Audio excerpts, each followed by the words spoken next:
Tinatawagan ko po si Bishop Jude Briones po.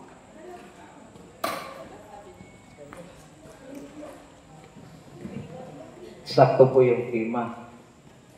Sinubok na naman tayo.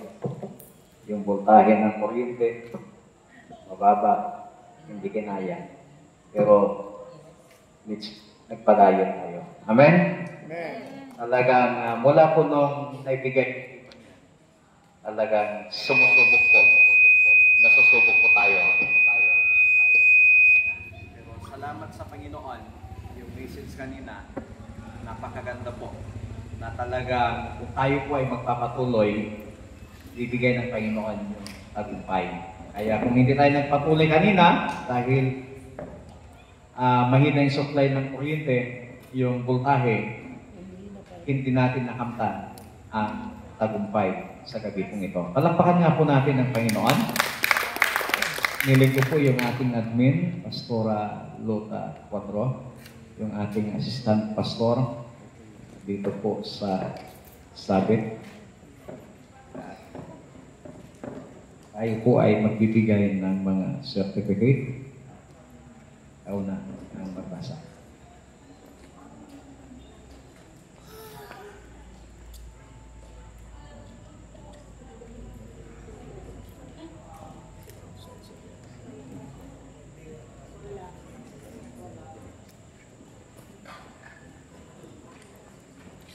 Dahil wala po yung mga,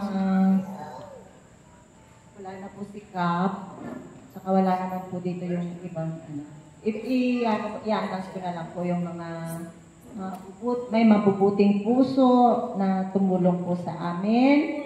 Si Angelina Esteban Domingo, Vilma Domingo Estepa, Evangeline Soen, at kay Honorable Severino Vermico Jr. Ngayon po, ito po ay tinatawagan ko po si Reverend Genevieve P. Ligero, ang napakaganda po nating speaker ngayong gabi.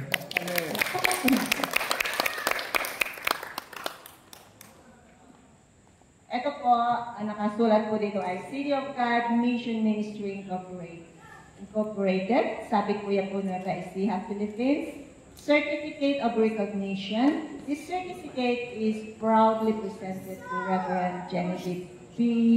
Pobre Ligero, Provincial Director, COG Davao del Norte, in recognition of her outstanding contribution for imparting the valuable message of God that encouraged us in serving and doing the works of God during the second church anniversary celebration of City of God Sabit, Kuya po Nueva Ecija, with the theme Padayon, Exodus 14 verses 13 to 15 on April 25, 2025, held at Barangay Sabit Gymnasium. Given this 25th day of April 2025 at City of God Sabit, Kuya po Nueva Ecija, signed by Pastora Lota Cuadro, Pastora Marie Esteban, and Pastora Amalia, all assistant pastor, and our bishop, signed by Bishop Jude L. Briones, our senior lead pastor, head pastor of Sabit Nueva Ecija. So this is for you, Reverend Genevieve Pobre Ligero.